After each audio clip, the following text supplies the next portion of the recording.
Hello and a very warm welcome to you all. I'm Benjamin Simmons, head of the GGKP Secretariat, and I would like to thank you for joining today's webinar, How to Strengthen Mineral Resource Governance in 2021. This is our first webinar of the year, and we are delighted to be collaborating with the United Nations Environment Program International Resource Panel and the UNEP GRID-Geneva office in hosting today's event.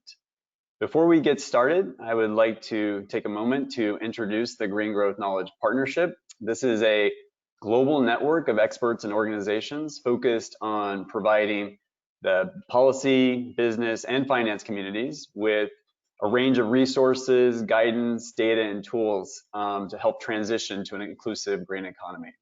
If you aren't already familiar with the GGKP, I would encourage you to visit one of our 3 knowledge platforms. We have the policy-focused Green Growth Knowledge Platform, the Green Finance Platform, and the Green Industry Platform. And I would also encourage you to sign up to our newsletter. You can do this at ggkp.org/subscribe. I am also very excited to announce that this year the GGKP is launching the Green Forum. This is an online community space for sharing and discussing themes and issues related to transitioning to a sustainable economy. You can actually already sign up and register on the beta version of the Green Forum at www.thegreenforum.org. The Green Forum will be hosting a dedicated community on mineral resource governance, the focus of today's webinar, so please stay tuned to this space. On today's webinar, we are quite fortunate to be joined by leading global experts from the Swiss Federal Office for the Environment, the International Council on Mining and Metals, the United Nations Economic Commissions for both Africa and Europe, the University of Queensland, and the United Nations Environment Program and UNEP GRID-Geneva. We encourage audience members to submit questions and comments throughout today's discussion. You can do that in the chat function, you'll see that. It's a fantastic opportunity to engage directly with our panel of experts. After the webinar, we'd of course appreciate it if you could take a few minutes to complete our short survey. Your feedback will help us shape our future webinars. And also please note that today's presentations, as well as a full recording of the webinar, will be available on our website at ggkp.org. Finally, I would also like to mention that the GGKP has a number of upcoming webinars planned with our partners, including on topics such as designing investment-ready green projects, exploring climate solutions for buildings and mobility, and designing eco-industrial parks. We look forward to welcoming you to these future events. It is now my great pleasure to introduce the moderator for today's event, Lygia Naranja. Lygia is the director of the UNEP Economy Division. She has extensive global experience on a range of issues related to resource efficiency, sustainable consumption and production, energy security, climate change, natural resources. She has a very long bio. I would encourage you to take a look at it on our website. Lygia, I'm absolutely delighted to welcome you to today's webinar and turn it over to you.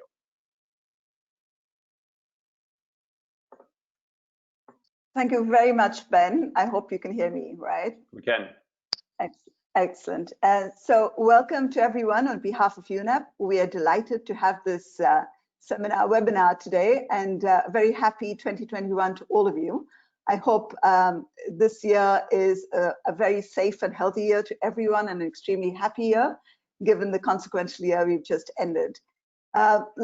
We are today going to be working on this, how to strengthen mineral resource governance. And the discussion has some eminent panelists, and I'm going to introduce them to you very quickly in a short time. But what I want to say is that this topic could not have been more timely, and I'm delighted that we're having this discussion today because this post-COVID, extractives and minerals in particular have become incredibly important because they're seen as a source of financing for development in a post-COVID time, but also because of the need for the green energy transition, the mobility transition, as well as the transitions towards sustainability.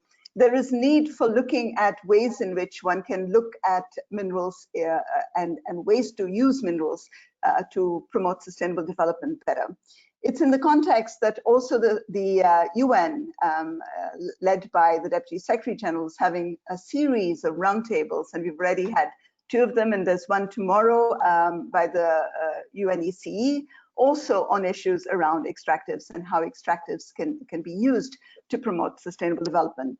Today, what we are having is really a discussion around the field of mineral resource governance. And what we hope to do is to share with you the work that UNEP is doing with its partners around certain aspects of mineral resource governance. This is sustainable management of sand resources with UNEP GRID, the global industry standard on tailings management with ICMM and the PRI, and research based on materials to use with the International Resource Panel and its implications for policy making. We also want to inform you the progress on implementing the UNEP 4 resolution on mineral resource governance, and you'll hear quite a bit of it today.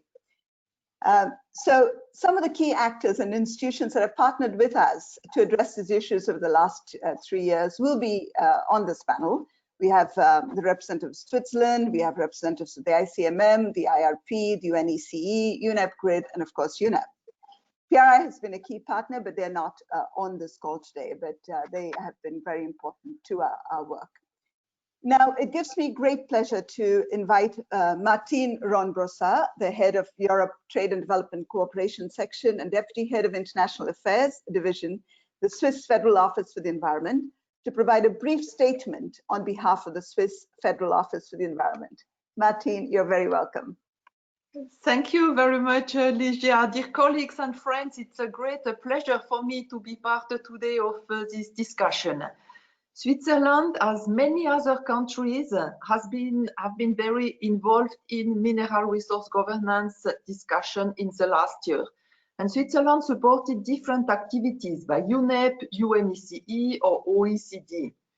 Some of them will be presented today, like the work of the International Resource Panel on Mineral Resource Governance. The International Resource Panel is also working now on a work stream on finance and extractive industry. I'm very keen to listen once in 2 years' time what will be the result of this work also. Switzerland supported the activities of GRID-Geneva on sand extraction or the work of UNECE on tailings management safety. Based on this work at UNEA 4 in 2019, a resolution on mineral resource governance and another one on sustainable infrastructure have been adopted, putting for the first time these two issues at the top of the global environmental agenda.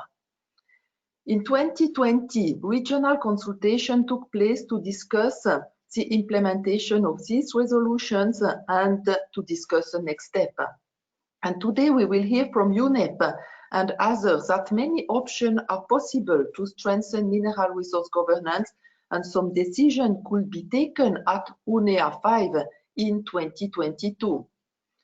In the meantime, in 2021, this year, I think that we should keep the momentum and continue the work on mineral resource governance in deepening some options, like the possible creation of an intergovernmental working group on mineral resources, or the idea of a sustainable development agreement to extract or to operate involving all stakeholders, or the development of standards for sand extraction.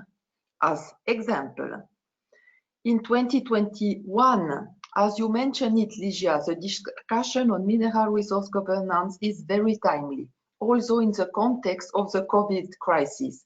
Infrastructure is a priority candidate for quick economy recovery and will be at the heart of many recovery agendas. Closely linked to the question of resource extraction, as large infrastructure projects require huge amount of resources, such as sand, gravel, metals, or minerals, whose demand is expected to grow considerably in the next year.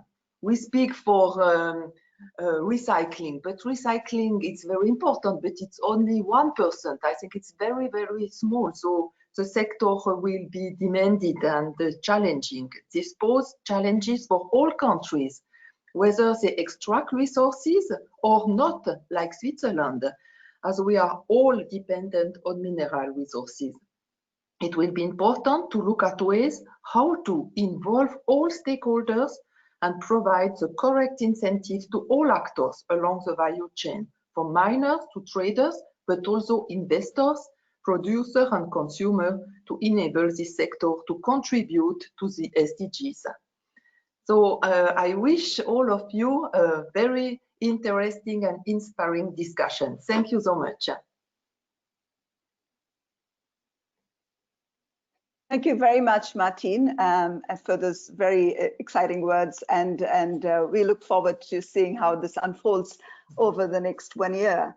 Let me now turn to our panel, and it gives me great pleasure to introduce them to you. We have a very interesting panel. Let me start introducing them to you in alphabetical order. I have Aidan Davy, the Chief Operating Officer and Director of Environmental Program of the International Council on Mines and Metals. I have Daniel Franks, the Professor of Sustainable Minerals Institute, the University of Queensland. Louise Gallagher, Environmental Governance Lead, UNEP GRID-Geneva Global Sand Observatory Initiative. Franziska Hirsch, Secretary to the Convention on the Transboundary Effects of Industrial Accidents of United Nations Economic Commission for Europe. Ms. Angela Kariuki, the Program Management Officer of the Law and Economy Division, has been very involved with the consultations around the Mineral Resource Governance Resolution. And Antonio Pedro, a Director, Sub-Regional Office of Central Africa, United Nations Economic Commission for Africa. Very, very big welcome to all of you, and I look forward to our discussion. Let me first turn to Daniel Franks, who's going to give us a little bit of an update on the work around the Mineral Resource Governance Resolution. As Martine mentioned, as I mentioned earlier, this resolution came out of UNEP 4, and it asked the Executive Director of UNEP to collect information on sustainable practices, to identify knowledge gaps and options for implementation, and to undertake an overview of existing governance initiatives and approaches relating to sustainable management of metal and mineral resources. The University of Queensland has been a great partner in this, and so I ask Daniel Franks to tell us how we went about this and what are the main areas of attention that emerge in the context of the global consultation that you helped us lead on. Over to you, Daniel. Thank you, Ligia. It's great to be here with you all. I'm glad to be among such great company, and hope today's discussion can be a really informative one and a step forward to what we will do in 2021. So as Ligia mentioned, I'm a professor at the Sustainable Minerals Institute of the University of Queensland in Australia. I've been working with my colleague Julia Keenan to support UNEP on the implementation of the UNEA 4 Resolution on Mineral Resource Governance.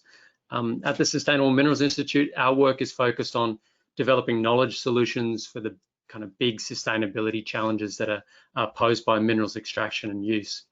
And when we think about minerals, every year the world consumes something around the vicinity of 60 billion tonne of minerals a year, and we produce around 4.4 million Olympic-sized swimming pools of waste. So by any measure, that's a lot of material, and it's a really important part of the Sustainable Development Agenda, and kind of it's fundamentally the matter that underpins the SDGs. So it's a really important agenda that we're really happy to be a part of.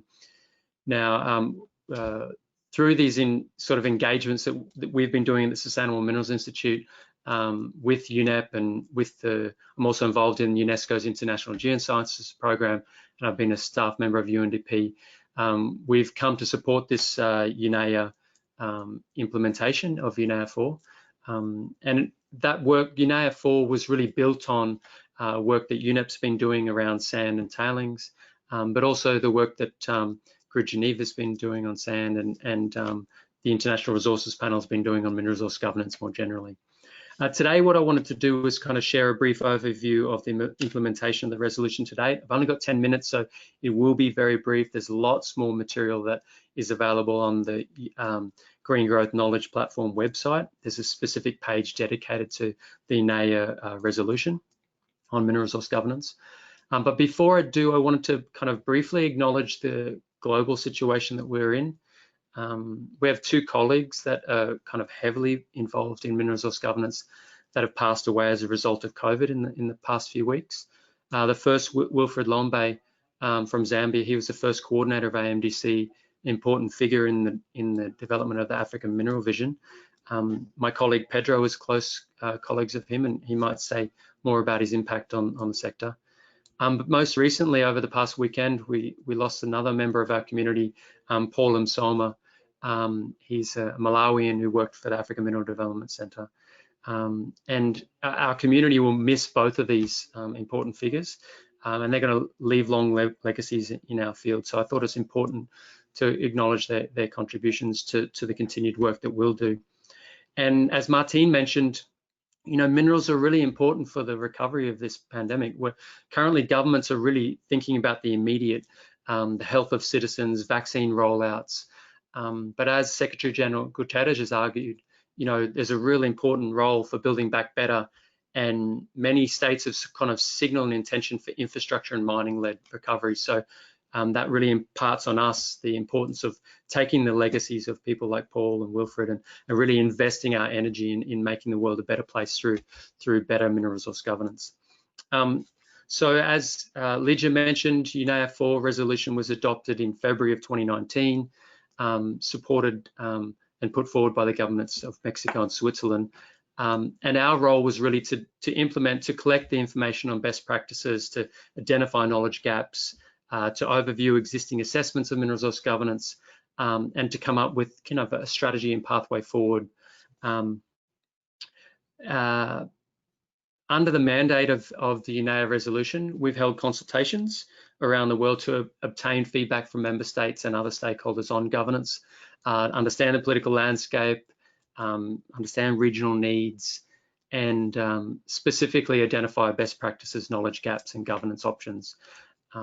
We had more than 1,200 people involved from 123 countries in 23 virtual consultative meetings between July and September last year.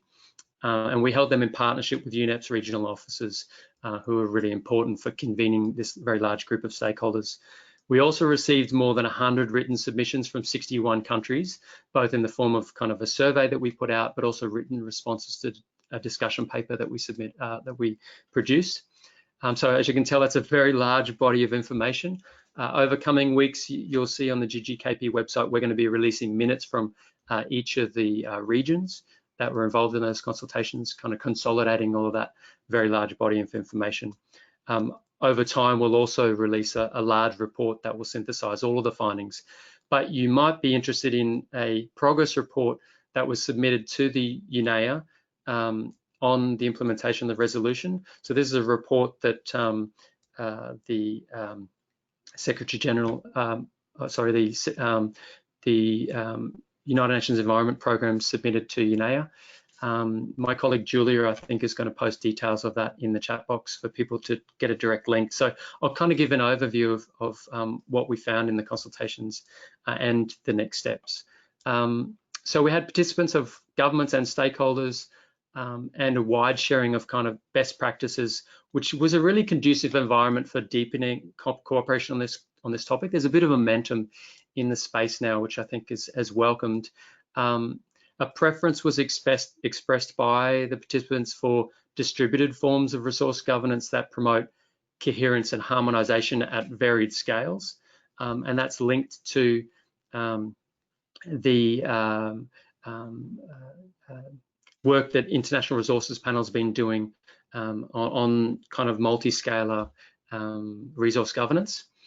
Participants noted that approaches could take the form of building on existing institutions, multi-stakeholder governance initiatives, and mainstreaming key aspects into national laws, regulatory instruments, and all supported by international cooperation, coordination, capacity building. So kind of multi-level resource governance.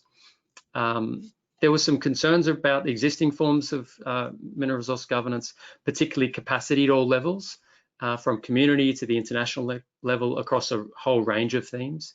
Lack of capacity development was viewed as a key barrier to achieving the aspirations of the existing mineral resource governance initiatives. Some pressing areas were around artisanal and small-scale mining, transparency and accountability, environmental due diligence, tailings management, holistic project assessment and approval processes, the role of the financial sector, and the inclusion of local communities, Indigenous peoples, women, and vulnerable groups. There's also concern by participants expressed about human rights violations experienced by people who draw public attention to the environmental harm that happens in the mineral sector. And there was a stressing of the importance of the barriers to inclusion in decision making and removing those. Participants noted the progress made on tailings governance. There was a lot of support for the new global industry standard on tailings management, which I expect that Aidan will present in much more detail in a moment. And there was a lot of goodwill for successful implementation. There was also issues raised by participants about the the importance of mainstreaming circularity, as Martin was just mentioning, into mineral value chains, highlighting the need to broaden the focus of mineral resource governance to also include domestically consumed developed minerals such as sand and aggregate. In the report that UNEP has prepared for the United Nations Environment Assembly, the progress report, there was a number of suggested actions. Those include dialoguing the role of minerals in building back better and informing that dialogue with analysis of the role of the mineral sector, especially construction materials in disaster recovery and planning. Also, the strengthening of the technical and sustainability standards of development banks for the sourcing of construction materials, something Martin just mentioned there, especially around sand and aggregates. Another suggested action was around strengthening the platforms of cooperation and capacity building.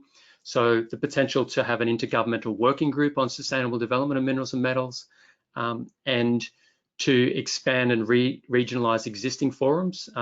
For example, the Intergovernmental Forum of Mining, Minerals and Metals and Sustainable Development, to include both environment and mining ministries, and also to deepen the engagement through ministerial level representation. There was also talk or suggestion for strengthening the partnerships with regional economic communities. There was also suggestions around dialoguing between member states and multi-stakeholder governance initiatives to setting minimum standards and establishing a funding mechanism to scale up capacity building, knowledge sharing and cooperation between member states and other stakeholders. There was a big push, particularly from our African colleagues, around investing in capacity building for implementation of existing mineral governance, whether it's national level or multi-stakeholder, as a key aspect of improving the implementation of the issues that lead to sustainable development. Finally, a couple of things around tailings, highlighting the importance of establishing an independent entity to oversee and support and provide assurance of the standard. Encouraging member states also to prioritise the decommissioning and removal and rehabilitation of tailings facilities that are unsafe, particularly those that don't have a responsible owner. And also encouraging cooperation to strengthen tailings governance through innovation. So innovations in reduction, recycling, reuse, innovations in new types of tailings facilities, and in particular, the reuse of benign tailings as an alternative to natural sand and aggregate in the construction and land reclamation sectors. And also there was support for strengthening the global tailings portal. Other suggested actions were around harmonisation and alignment of governance initiatives, and also strengthening policy and practice around artisanal and small-scale mining. There were some suggestions to perhaps have a standard similar to the Equator principles for the financing of artisanal small-scale mining, and also for strengthening the representation of ASM at the international level. There was also some suggestions around national level governance. I'm going to leave it there. That was a lot to kind of summarize in 10 minutes. I'm not sure I've done that very well, given the kind of depth and breadth of the suggested areas of work, but hopefully it's a taste. Hopefully it's a starter to the discussion. There's a lot more that we'll do over the next year, so I hope you'll keep engaged in the agenda. And I'll hand back over to you, Lydia. Thanks very much, Daniel. Indeed, we've had a very rich consultation, and as you can see, a whole lot of very clear options have come up in terms of resource governance. Let me pick just on one of them, which is development minerals, and especially the focus on sand. And if I could turn to Louise Gallagher to speak to us about, do we need a new framework for governance of the sand resources? Over to you, Louise. Hi, thank you, Lydia. Thank you to everybody. It's a real pleasure to be here. I'm going to give you a short answer to start, and then I'm going to explain a little bit why I think what I think. And so, yes, it is really starting to look to us here at UNEP GRID-Geneva that a strengthening of sand resource governance is required. We've been working to promote sustainable sand use and extraction by working together and improve the knowledge to really make that possible. And what we calculated a couple of years ago and were able to substantiate better this year was that we are talking about 50 billion tons per year of sand, gravel and crushed rock being used. And then also that's the reality is it's not fully integrated or featured within the mineral resource governance as it currently stands. So that's a gap that automatically can lead us to think, at least the short answer is that yes, we need something to change, that's for sure. But I want to go into some practical implications and some details as to why. So this material is really diverse. It's distributed very, very differently in different places. The primary sources that we're using right now are, we're working with a rule of thumb of about 50-50, in that 50% is coming from what we're consuming globally, 50% is coming from sand and gravel extracted from the natural environment, and about 50% is coming from crushed rock, which is mechanically produced. And there's almost nothing there right now, at least as the data is telling us, which isn't what we would like it to be, of course. There's almost nothing there on alternatives. That is really different from place to place. So that is a rule of thumb that's very general. What we do know is that it's being extracted mainly locally for local demand, meeting local demand in the construction sector. So this is the biggest sector by volume that is driving us to extract these materials. But we do want to highlight that it's not the only sector, and what's happening is, of course, we have sand. If you're sitting in a building today, you're sitting within it. If you drove to work, if you're lucky to get to work, you drove on it. If you're using a phone today, you're also using sand. Excuse me. So it's really embedded in our economies and our societies. And that while we have the biggest volume going to construction, we do need sand for many, many different purposes, and sometimes these compete. If I could have the next slide, please. I'll just add, while I'm waiting for the next slide, that the transport is one of the biggest factors that makes this a highly localized resource consumption and production dynamic. The practices of extraction in riverine, marine and coastal extraction is really what's preoccupying us.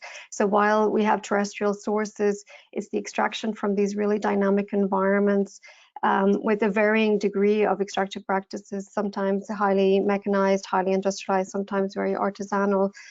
That's really where we're focusing. And it's worth remembering that in the sector, this ASM component is really rather large. Next slide, please. And that in and of itself is something to consider, but what we're starting to learn as we're doing our work in the last year is really that this site scale impacts are significant, but we're able to trace some of these impacts of extraction in rivers and in beaches and in coastal marine waters to impacts in other sectors like agriculture, like reducing, for example, the productivity in deltas. Some of our most river deltas are some of our most economically productive regions in the world. We're having impacts in biodiversity. We're changing ecosystem integrity and functioning in a way that can impact on fisheries.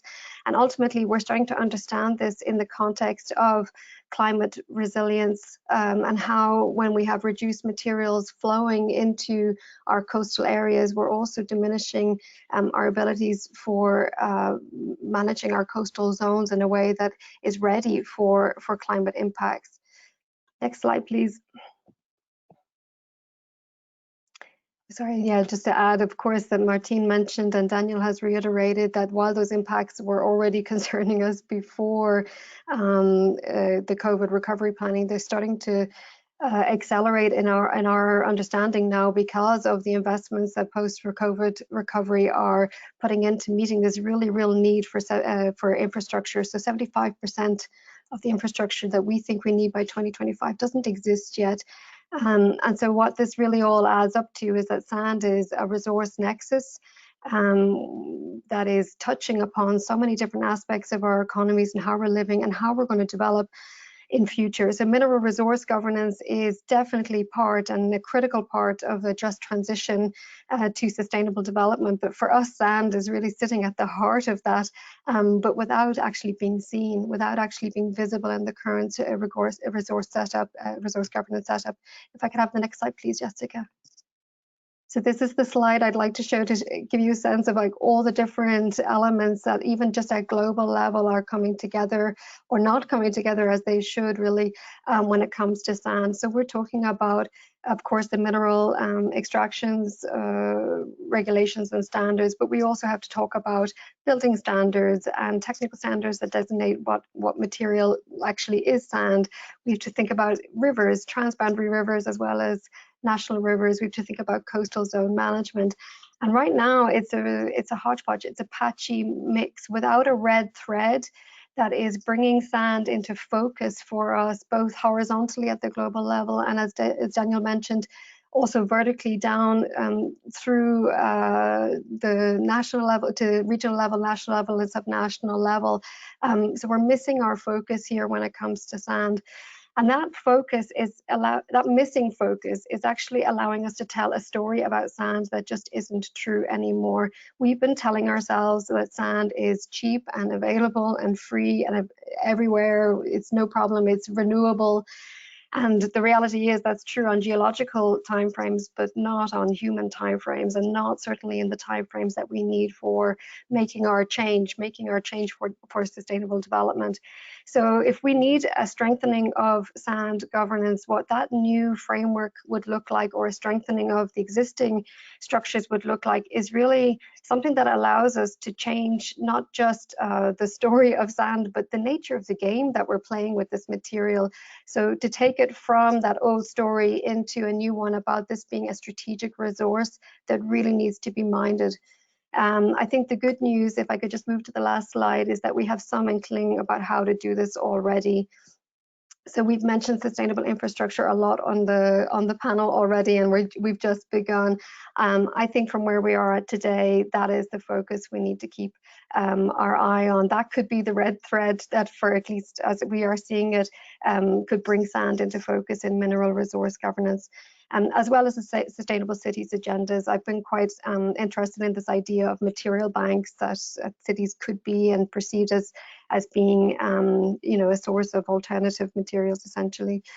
The second dimension that I think we could really focus on, because we've done it already to some degree in mineral resource, is to engage with the ASM sector and large producers, the private industry, as a source of solutions. We know how to have these dialogues, we know how to talk to each other, we know how to deliberate. We need the platforms to do that for sand specifically, and that's the second area that I think we could focus on. And thirdly, I want to highlight this question of alternative materials is really critical.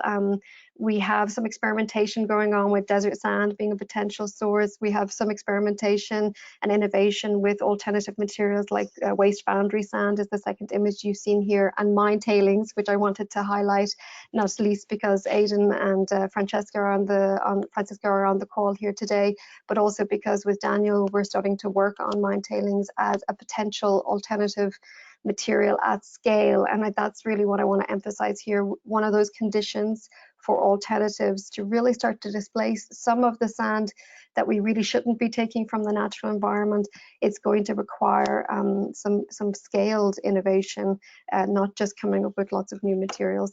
I think I'll leave it at that and be ready to stand by for questions after.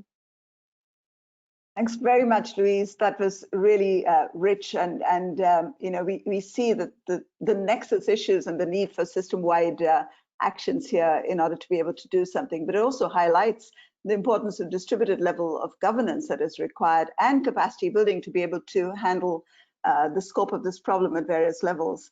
And I could not have asked for a better speaker now to come in, Antonio Pedro. He is both from the IRP, but also very much involved with the Minerals Vision of Africa. So Antonio, if I could ask you, what do you think is required in terms of international cooperation to advance the mineral resource governance? Over to you. Thank you very much. And I'd like to thank Daniel first for recognizing the contribution of our colleagues, Wilfred Lombe and Paul Soma.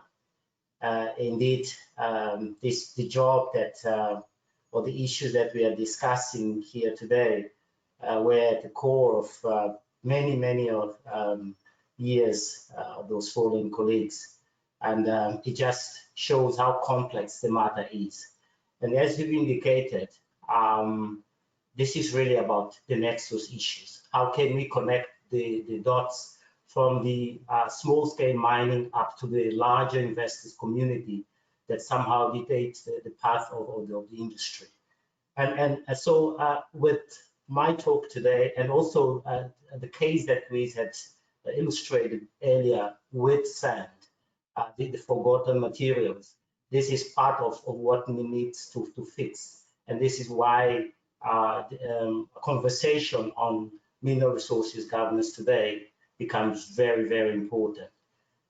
So I'll be making a case based on your question, but the essence is really about focusing on these nexus issues and spending a little more time on identifying the pathways to linking all of these different layers in a sort of coherent, cohesive manner, not leaving no one behind, if you use the UN language, as it were. So I think in our earlier conversation about this, I mean, the question was whether, next slide please, whether we need a new governance framework or not. I mean, the cover page of my presentation is our IRP report on mineral resources governance. And basically, I mean, the answer would be absolutely, we need. And all today's conversation, Daniel's earlier sort of presentation of the consultation process clearly indicates how complex, how disjointed the conversations on mineral resources governance have been to date. It is certainly a spaghetti bowl with many actors with divergent interests, vested interests, which all of that impair the ability for us to make constructive change. So just to illustrate a little bit the problem, we have mapped in our report about 90 or so international initiatives. And some of them, as Aidan would certainly testify, are very sector specific. Several are sites focused to address, let's say, operational issues, the so-called social license to operate. And yet the problem is much bigger than that. And so the value proposition, therefore, for this new governance framework is to try and take us from this piecemeal sector-specific agenda to one that is a more integrated, one that is aligned with the objectives of the SDG, and that is enshrined joint responsibility, south, north, developed or developing, and across the entire minerals value chain. So from extraction to the finished product. So the custody of all of that sort of processes need to be articulated well. And as I indicated earlier, I think we need to spend a little bit more time into addressing the structural issues compounding the sector around all this concept of how to create value that is shared amongst all the stakeholders interested in this sector. Next slide. So for which in our report, we have proposed the Sustained Development License to Operate. I mean, you've read the report. If not, please use the opportunity to download it once again. And you'll see that basically it's articulated on the understanding that this is a joint responsibility involving all sorts of stakeholders from local communities to institutional investors. And it is anchored on a couple of pillars. I've identified some on the right side of this presentation, this respect for planetary boundaries. And Louise made it absolutely clear with the case of sand that some of the resources that we think to be available forever are finite. So how to manage those becomes the issue. And the way success is not only based on profit maximization, the so-called Friedman's principle, but one much broader concept of what constitutes success, which embraces, of course, the SDGs, respect for environment, governance, transparency, social considerations, and so on. Next slide. So to go now to your real question, Licia. So what are the paths to improving governance overall? And I've started, as the IRP has so stipulated, that for that we need this all-embracing framework, which is Sustainable Development License to Operate. And the understanding that it's not other people's business, it's your business to wherever you are. So this is very, very important. And understanding what are those pathways to change, so that if we spend more time into understanding those pathways to change, then we can connect the dots. And we are also arguing for always to keep the bar high and not to reverse into this lowest common denominator. What are those aspirational goals that we want to achieve? In the conversation on minerals tailings the other day with the UNECE, I, for example, advocated for no tailings whatsoever. And so putting a lot of money into sort of mining without tailings. Is that possible? And of course, it should not be business as usual. We had a conversation with the principals of all the major initiatives there to try and induce a conversation on how to consolidate all these 90 or plus initiatives and processes with a view to improving the cost of compliance, reducing the administrative burden, especially for the jurisdictions there that lack capacity. And Daniel Franks had mentioned capacity or lack of capacity as a major problem. And we also are arguing that it's important to create those platforms where all of those big ticket issues are brought to the agenda, and different actors, the powerful of this world and those that don't have the same access to power. So because power asymmetry is a major problem in our sector, so that we have those conversations to try to identify the common ground and then forge collective action. I would like to argue that the global resources outlook that the IRP produces in collaboration with other actors every other year, I think could be the base on which we look at what are the planetary needs for us, for example, to build forward better an agenda, an issue that has been raised earlier. So what kind of materials do we need to do that sustainable? Are we reaching the limits of sustainability or otherwise? So that conversations need to be articulated in a sustained, in a consistent manner. As I said, it's about making a case. I'll argue again and again that we may need an international minerals agency shaped in the form of or copying whatever the International Energies Agency is doing out there, and the regional platforms and national platforms. Daniel Franks already made reference to that, and the need to domesticate all of these international standards into relevant national instruments. So laws, regulations, policies, because otherwise it's going to be an abstract conversation on governance. Next slide.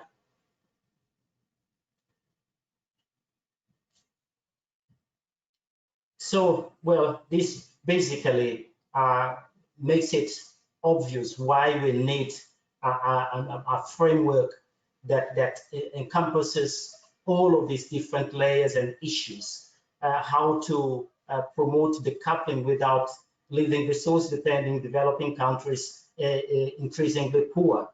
So the issue, for example, stranded assets, which is a serious conversation here down south. So we are again arguing that the Sustainable Development License to Operate, which is of course a work in progress, is a framework that could provide that combination of different issues into a very clear theory of change, and again, an international minerals agency. So we need, next slide, we need to keep the momentum and make the UNEA 5, sorry, work for, I'm years, I think, ahead. So, but let's start with UNEA 5. UNEA 5 work for mineral resources governance. And this is the report that the executive director of the UNEP has sort of issued out there that captures what Daniel Franz mentioned earlier. I think it's important that we keep this momentum, we continue the conversations, we try and find the sort of common ground, we build on existing initiatives based on coherent theories of change. I think this might be the last slide. Jessica, could you confirm that indeed it's the last slide? Yes. So thank you, Ligia. I was a little bit you call it emotional today. I mean, it's just given the circumstance. We lost two colleagues in 10 days or so. So I mean, it's really complicated down here due to COVID. So COVID is real. So please keep safe. Thank you. Thank you very much, Antonio, and I'm deeply sorry too for the loss of our colleagues in the minerals community, and I join you in sharing my sympathies with their families. Indeed, COVID has taken a lot of very hard toll on people. Thank you also for your comments, despite the fact that it is a difficult moment for you, and for the rich presentation that you have just shared with us. Let me focus on one which you have highlighted, which is the issue of tailings management. It's come up in the SAN, it's come up in your conversation, it came up earlier. And so to address that and to address the fact that we had launched the Global Industry Standard for Tailings Management, let me turn to Aidan Davy from the ICMM to speak to us about what ICMM is doing on tailings management to take forward the standard. Aidan, over to you. Ligia, thank you very much. And thanks for the opportunity to be a part of this important discussion. Before I turn to what ICMM is doing, firstly, let's not forget what a significant milestone the approval of the Global Industry Standard on Tailings Management represented. It was launched just last August. You know, it is the first global tailings standard that can be applied to existing and future tailings facilities. And again, I think critically, it was endorsed by all three co-conveners at the point of launch, the ICMM, UNEP, and the Principles for Responsible Investment. But let's also remind ourselves of some of the attributes of the standard that make it important and that make it really stand out, I think, from other work in this space. So it strengthens the existing requirements for tailings management of many other standards, and it strives to achieve the ultimate goal of zero harm to people and the planet. And it does so in a number of ways. Firstly, by being global in focus and derived through a co-convened multi-stakeholder process that I think gives it great legitimacy and reach. It integrates social, environmental, and technical aspects in a more comprehensive manner than we have previously seen in the conduct of tailings management. It covers the entire tailings facility life cycle from site selection right through to closure and post-closure. And then I think importantly, it also elevates accountability to the very highest organizational levels and includes clear requirements for independent oversight. And lastly, but not least, it also establishes very clear expectations around what transparency and disclosure should look like beyond those that are already required. Now, at the point of launch, ICMM member companies made a very firm commitment to implementation. What we said then is that the standard would be integrated into ICMM's existing membership commitments, which includes third-party assurance and validation.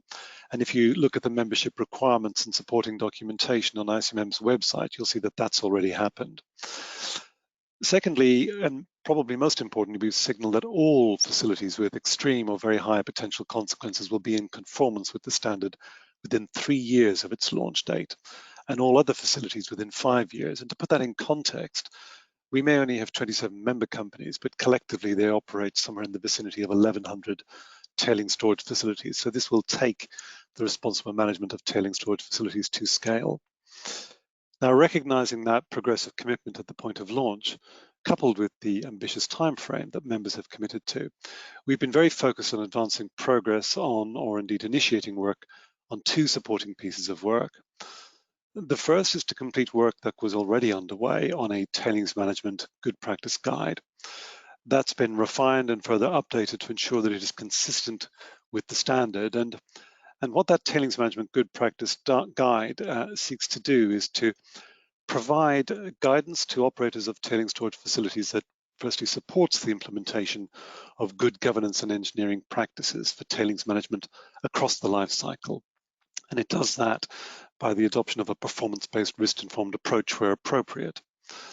It also supports continuous improvement in the management of tailings facilities and helps to foster and strengthen a corporate safety culture. And it's very much intended to support the safe, responsible management of tailings across the global mining industry and ultimately help prevent catastrophic events and fatalities. I should also mention that it was developed with the active engagement and support of Dr. Norbert Morgenstern, who's one of the globally preeminent experts in the management of tailings. So I think it really complements and builds upon the work of the standards in providing an accessible how-to guide for operators of tailings facilities that really takes them through the very practical approaches that you need to apply at the asset level when it comes to tailings management. But in addition, we're also progressing work on a conformance protocol.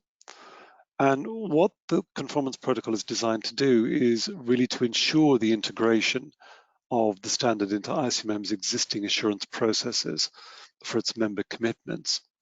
Now, again, I want to acknowledge and recognize the work that UNEP and PRI have already initiated, in which I know that Franziska is likely to talk about in a few minutes, or indeed Angela is going to talk about more specifically on the International Institute.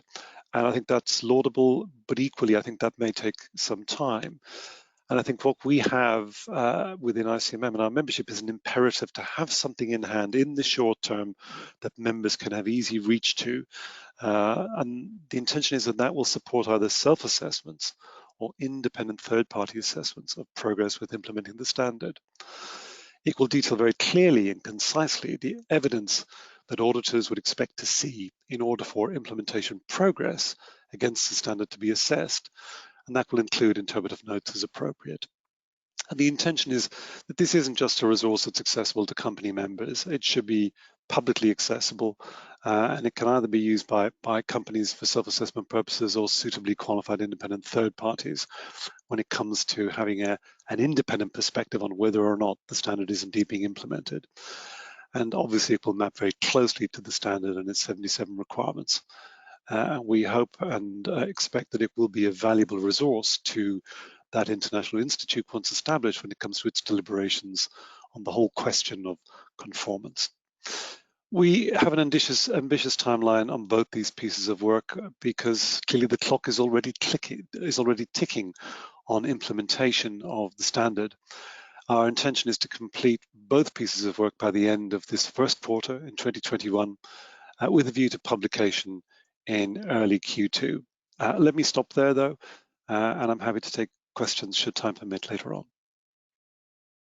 Thank you very much, Aidan. And indeed, there's been quite some movement towards implementation of the industry standard, but we're very aware that we need more work on that. So let me turn to Angela to give a very quick update on what UNEP and PRI have been doing to take this forward. Angela, over to you. Thank you very much for the question, Ligia, and good morning, good day to everyone.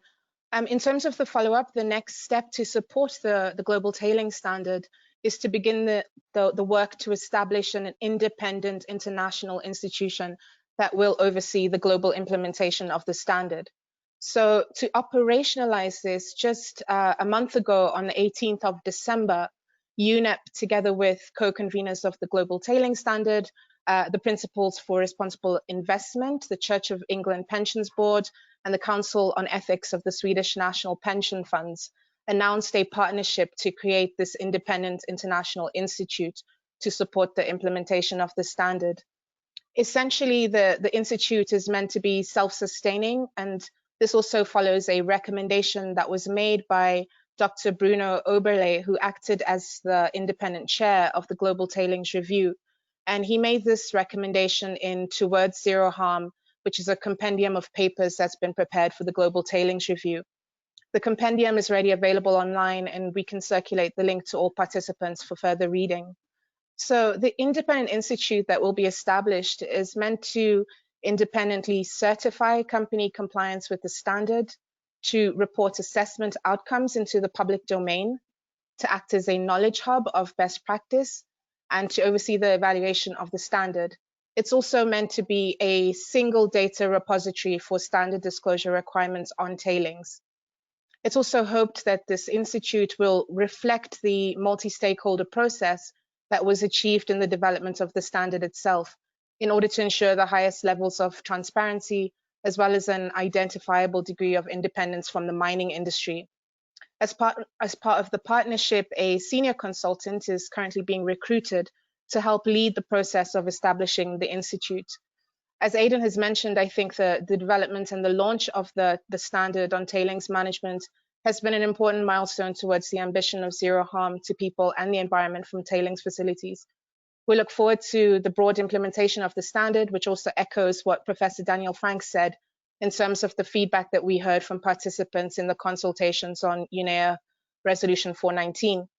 And we're very much looking forward to furthering not only the partnership on the establishment of the Institute, but also the various related partnerships on this particular area of work. Thanks very much, and back to you, Ligia.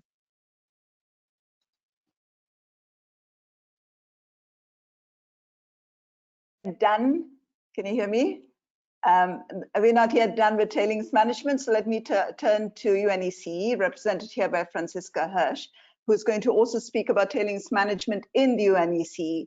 But before I turn it over to you, Franziska, let me also acknowledge your colleagues, Charlotte Griffith, Chief of Section of Sustainable Energy Division, and Hari Krishnan Tulsidas, the Economic Affairs Officer of Sustainable Energy Division of UNECE, who are posting some really interesting, or are going to post some interesting stuff in the chat.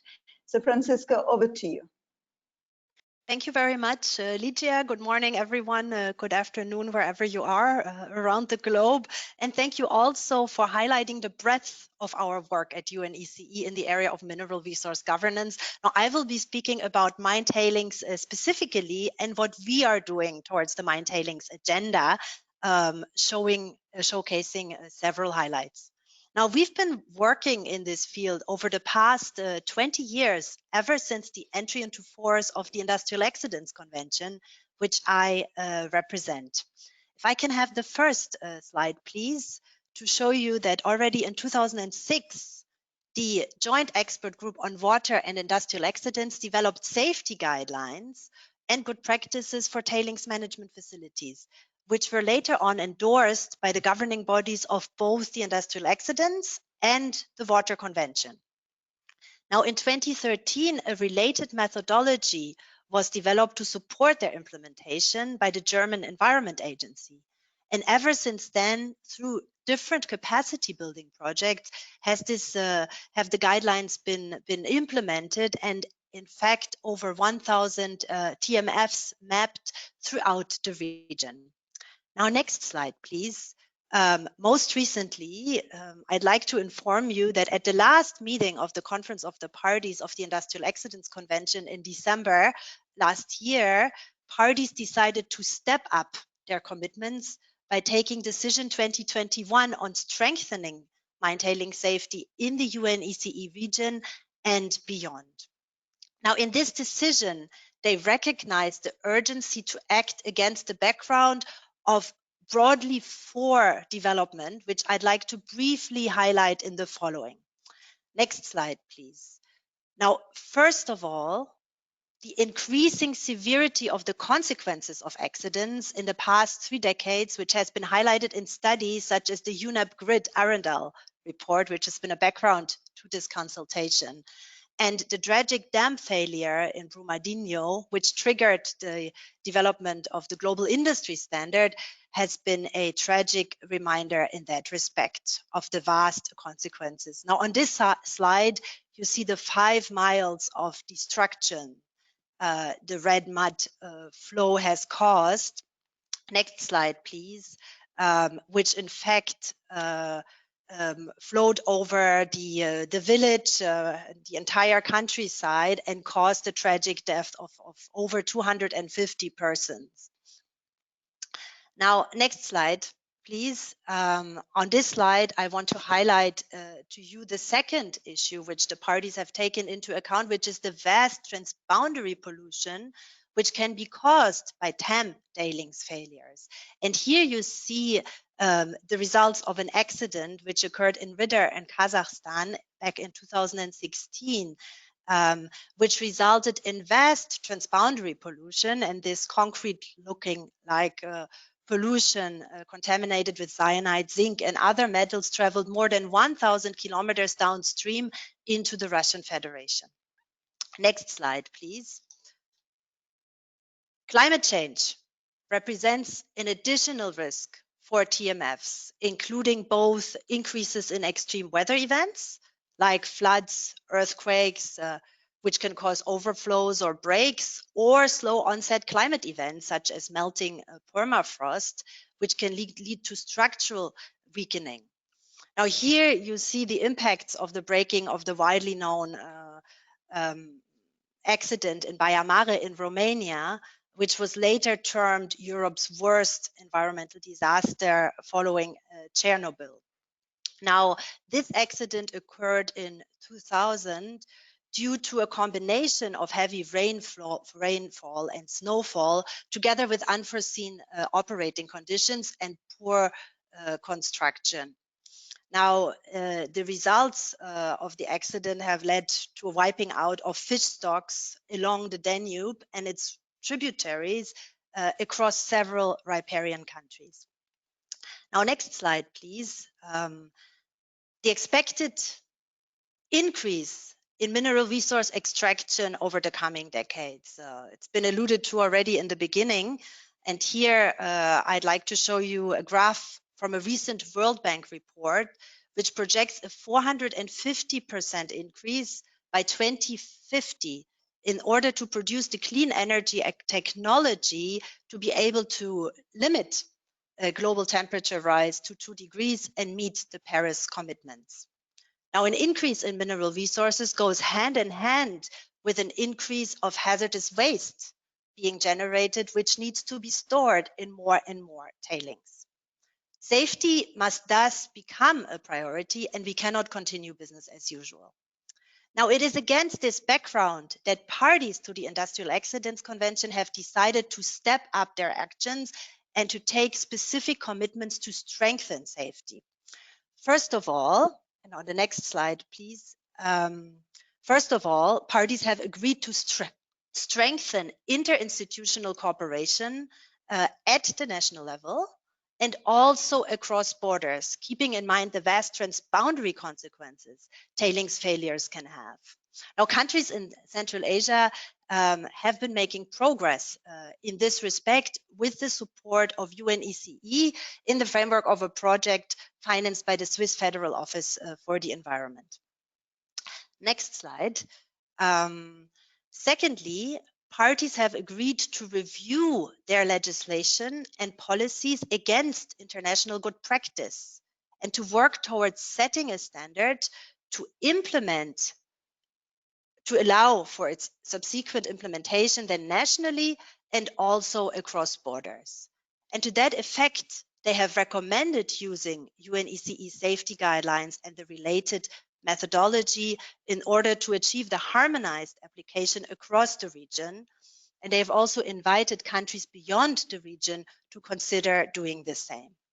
Now, in fact, our safety guidelines are complementary to the global industry standard. They do also address governments, competent authorities, in addition to operators. As such, they also cover closed, orphaned, and abandoned sites, and they do include recommendations to limit and prevent transboundary pollution. Now, the related methodology developed by Germany has been increasingly applied throughout the region, now most recently in Central Asia and in the Danube region. If I can have the next slide, please. Now, on that next slide here, you see a map of the Danube River Basin, which shows 343 TMFs, which have been mapped using the Tailings Hazard Index. Now, this Tailings Hazard Index allows countries to get a quick overview of the respective TMFs and to rank them in accordance with different hazard categories from very low to very high. Now here, for example, in the Danube River Basin, 82 TMFs are ranked as having a high to a very high hazard. Now, most recently, this tailings hazard index has been further developed into a tailings risk index with respective risk levels, also from very low to very high, which comprises environmental and land use considerations. In fact, 52 of the TMFs in the Danube River Basin could cause transboundary water pollution with the river in about 10 kilometers proximity. Coming to the next and last slide, please. Parties have also committed themselves to facilitate the application of the safety guidelines and the related methodology through the sharing of experiences, lessons learned, good practice, capacity building, and knowledge transfer. Now, this links very closely with UNEA 4 Resolution 19, which also calls for sharing knowledge and experience with regard to regulatory approaches and capacity building, including the management of major hazards, as well as to address abandoned mine sites. Now, against this background, I'd like to conclude by saying, let us work together across international organizations, across governments, with industry, communities, stakeholders, to help share knowledge and experiences and build capacity to strengthen mine tailing safety so as to achieve our common zero failure objective and avoid the deadly and vast ranging accidents that TMFs could cause. Thank you. Thanks very much, Franziska. With this, we finish the panel, the formal presentations by the panel, and I turn now to some of the very interesting questions which you've been getting through the chat box. And so for the next 15 minutes, 15 or 20 minutes, we'll speak to this. And let me start by asking Antonio. Antonio, there's a question from Rahul Basu. Where are the future generations in the Sustainable Development License to operate? And also, while I have you there, in the context of the green energy transition, if you have any further information that you can add from the International Resources Panel. Let me start with you. Thank you. Let me start with the last one. And there was a question on the chat about how to reconcile the needs to promote renewable energy and, for example, Africa owns requirements, resource requirements. And my answer, and I sent it by mistake to Martin, is that the same way that other regions have formulated their own green deals, we've been advocating that Africa should equally do the same. And then the interesting exercise to pursue then would be to sort of do a comparative analysis on what will be the resource requirements for all of us across the globe to implement our green deals. And then the next step is how to reconcile those different requirements, because certainly there will be interesting outcomes if you do that comparative analysis. So it is enhanced the earlier suggestion that we could look at the global resources outlook as the baseline on which to interrogate those kinds of issues. I think this is very, very important, because otherwise the pursuit of one agenda, laudable one in one particular region, could result in unintended consequences in other regions. So those conversations are absolutely important. And the SDLO is all about that. So I've seen that colleagues in GGKP have already shared information about the SDLO. There is another paper that came before the IRP report, which is towards a sustainable development license to operate in the extractive industry, that articulate the key pathways to operationalizing the SDLO. So we've had conversations, so I've had conversations, for example, with groups in Europe that are also looking at a second generation of social license to operate. And given that the increasing presence of mining in Europe, and my argument with them is that why not looking at what is already obtained through the SDLO and try to align accordingly. Another recommendation, which is in the presentation that I've made today, is to do a SDLO gaps analysis at the national level. In the context of Africa, for example, this is something that we've been advocating. Just basically looking at to which extent the existing legal and regulatory frameworks are responding to the imperatives of the SDLO, and then make the necessary alignments accordingly, step by step, take into consideration capacity requirements for that. So it is a work in progress. Thank you. Thank you very much, Antonio. Let me push this question a little further on the COVID stimulus, and maybe Martin, as a representative of a government and very involved with sustainable infrastructure, perhaps you could share your thinking on how the COVID stimulus packages could be used to make infrastructure perhaps more sustainable, to make the mineral supply chain more responsible. Any guidance from you on this? Thank you very much, Alicia. Thank you also for the question. I think UNEP worked quite well on this issue of sustainable infrastructure, and UNEP developed the guidelines, guidance, I think it is UNEP guidance on sustainable infrastructure, to consider many criteria how to make infrastructure as sustainable as possible. And I think UNEP published just last year a few summary of this guidance, and it will be very interesting to have a look at it, to redirect all those finance to correct infrastructure, and we correct our sustainable infrastructure. And you know, there are very big infrastructure projects ongoing, also like the Belt and Road Initiative. It includes many countries of the world, and it is very important to have a look at guidance, how to make this change possible to sustainable infrastructure. Thank you. Thank you very much. Aidan, there's a very interesting question here from Camille Andre, which is actually addressing the finance sector and how can the finance sector help shape a more just and extractive industry.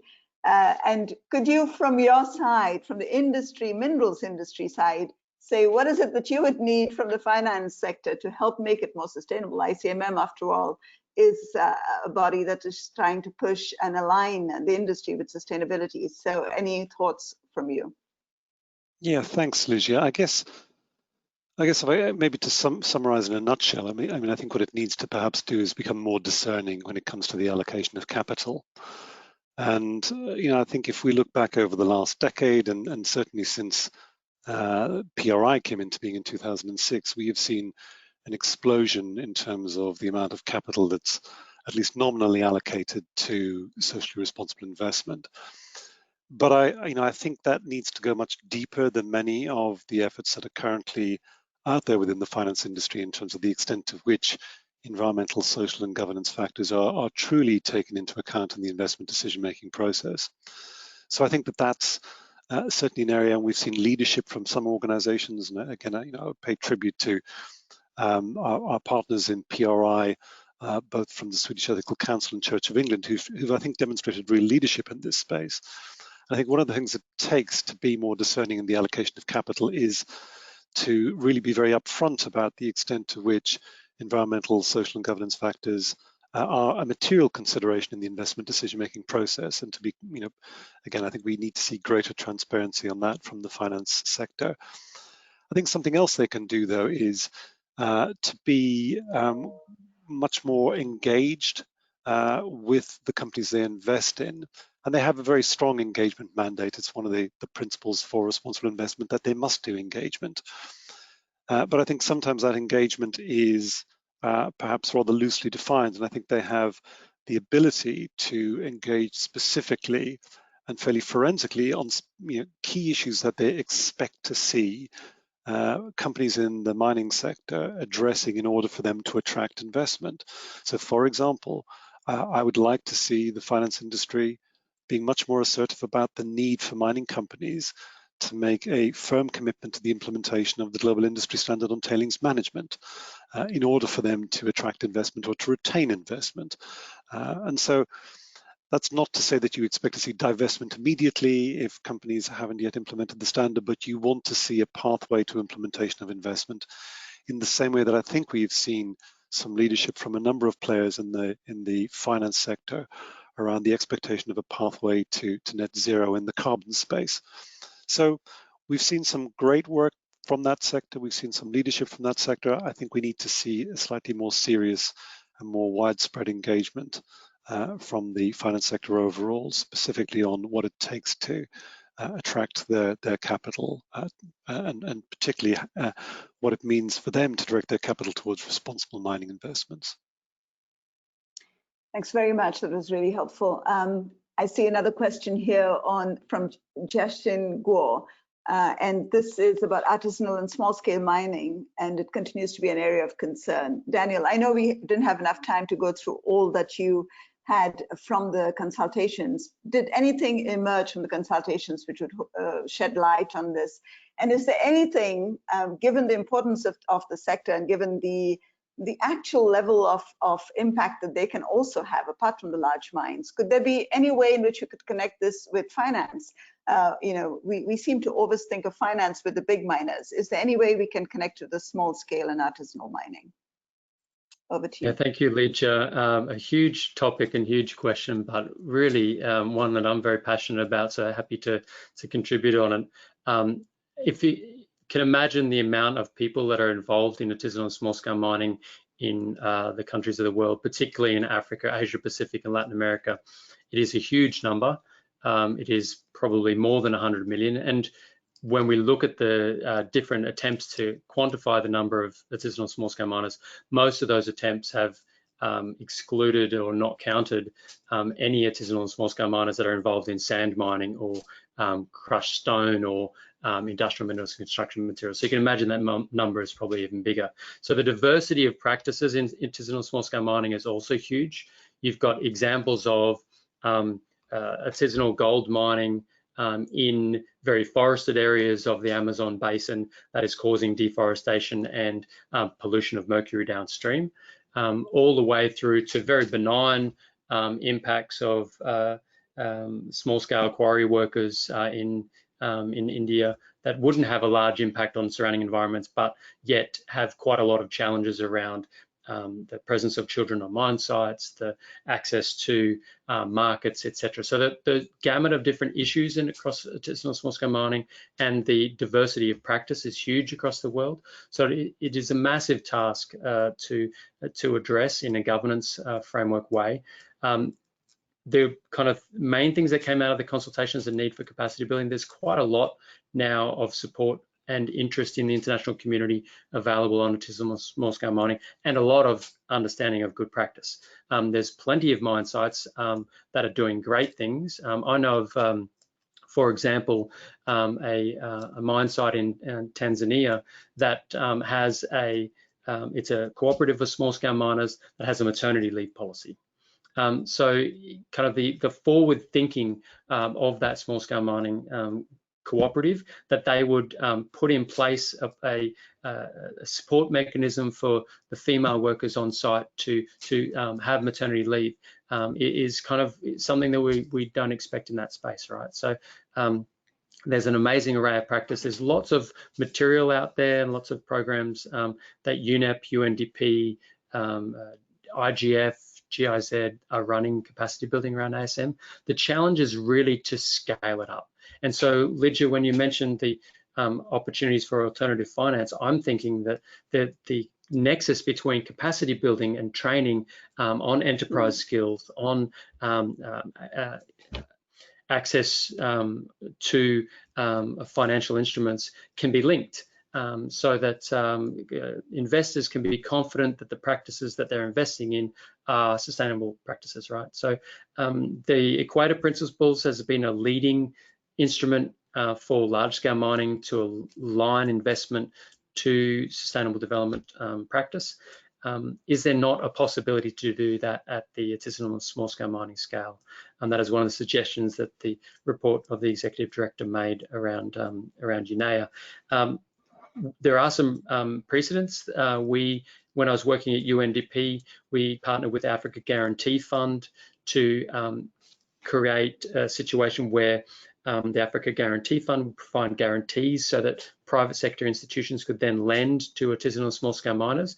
That was just in the area of developed minerals and construction materials, but it was a really successful initiative that millions of additional inclusive finance was made available to artisanal and small-scale miners that were aligning their practices to sustainable development. So I think it's an important area of future work, and I think there's a lot of potential in it. I'd love to see where it goes in the future.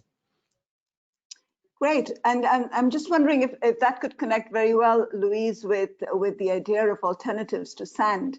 Is there any way that we could think of creating some supply chains which would enable us to look at, say, tailings as a way of resolving the problem of sand and bringing in alternative financing? I'm just throwing some. It has to be super quick because we're running out of time, and I have to go through one round of questions to all of you. So, Louise, over to you.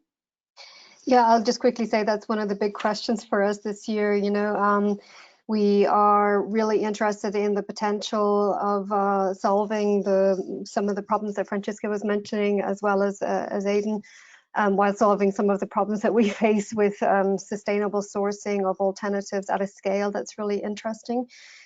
So yeah, that's more news to come on that. Watch this space. We're going to be working on that with Daniel this year. And really looking forward to engaging with you, Aidan, and Franziska on that question later. Excellent. Franziska, would you like to come in also? I see you nodding on this issue. Yes, thank you very much. I think here with COVID-19 also we have an opportunity to direct stimulus into providing solutions and helping solve those problems. My colleague Harry has also posted in the chat that some of the mine tailings could be rich source for the construction industry, for promoting sustainable infrastructure, etc. And now when looking at, the global stimulus packages, and them predominantly having a socio-economic direction, it's very important to build in these environmental considerations and also safety risk related consideration. And here it's very important to build on existing instruments. Be it the Industrial Accidents Convention, ESPO Convention or Protocol on SEA, Strategic Environmental Assessment. Similarly, the Aarhus Convention, when we speak about public information participation, these are just several examples of legal instruments in addition, of course, to existing standards like the Global Industry Standard, where Aidan has already pointed out the need also for the financial industry now to step up and make this more and more a requirement from our perspective. So I'd like to say we have many challenges to address, but we do have opportunities, and we see that governments have stepped up their commitments, and so has industry. And now we need to join our forces in fostering implementation in that context of COVID-19 and the demand for a green and also a more holistically sustainable recovery. Here, I think the SDLO also comes into play. Thank you. Yeah. Now you speak to a very important point, which is that you cannot just have voluntary standards or market instruments, but you need a combination of the command and control, voluntary as well as market instruments to bring it all together for the action to take place. Totally agree with that view.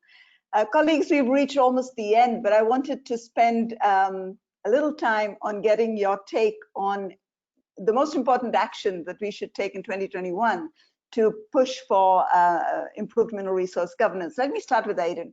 You could do just one word. What do you think is the most important thing to take forward? Or one line, if not one word. One line. I think so. I think one line is really it's about connecting the dots between. There's a multiplicity of initiatives out there. There needs to be closer integration and connectivity. Excellent. Thank you so much. Franziska? support the uptake of existing guidelines, initiatives, and legal instruments. And I mean, do that in a common effort across governments, industry, communities, international organizations, UNECE, UNEP, academia, you name it. Absolutely, but build on existing standards and instruments to then make progress and reach our objectives of zero failure and more sustainable mineral resource governance. Very good. Daniel. Ligia, this is a pretty hard question to kind of condense everything into one thing. I'm tempted to say that love is the answer, given that the world is in a tough place at the moment, and we really should be acting through empathy. And if we're going to take that into the kind of mineral resource governance world, then there are a lot of artisanal and small-scale miners out there that make up a big part of the sector, and they need to be part of our conversations and leading with their ideas and leadership. So there's this kind of we need to sometimes step back and through that empathy, let those voices be heard. Thank you. Angela, are you connected? Yes, Ligia, I am connected. I hope you can see me and hear me. I think my one word would be collaboration. Historically, the industry has generally been criticized for its inability to collaborate, but from what we've seen and what we've heard in this webinar, and even through the process of implementing the resolution, is that if there is any one industry that should collaborate more than any other, it's the sectors responsible for mineral resource governance. Thanks. Very good. Antonio.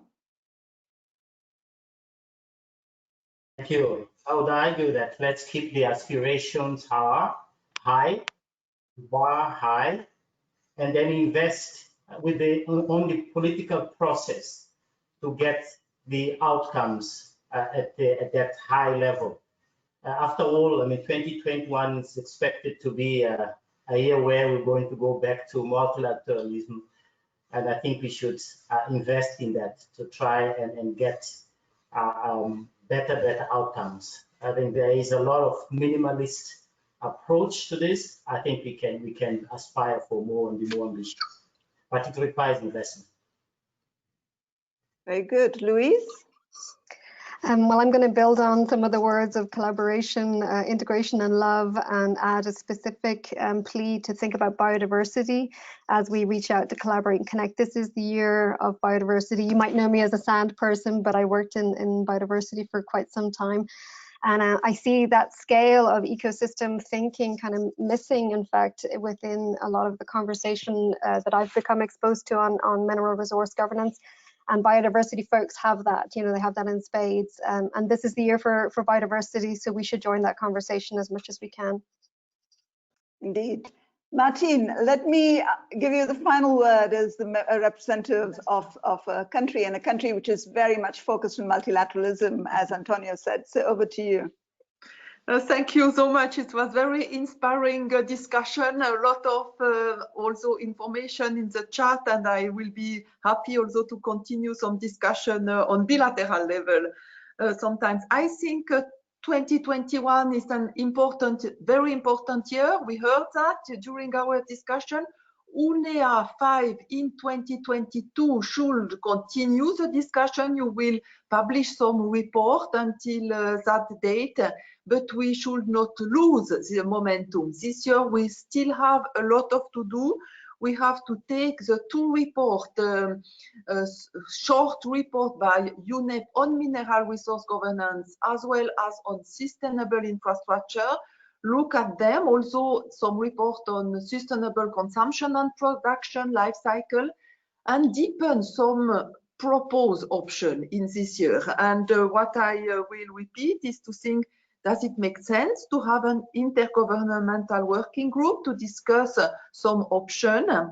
The second one will be the idea to the sustainable development license to operate. I know it was not easy. It's sometimes it's misunderstanding because people say sustainable license to operate does not really work. Why should we just build a little bit on that? But we should continue the discussion. Does it make sense?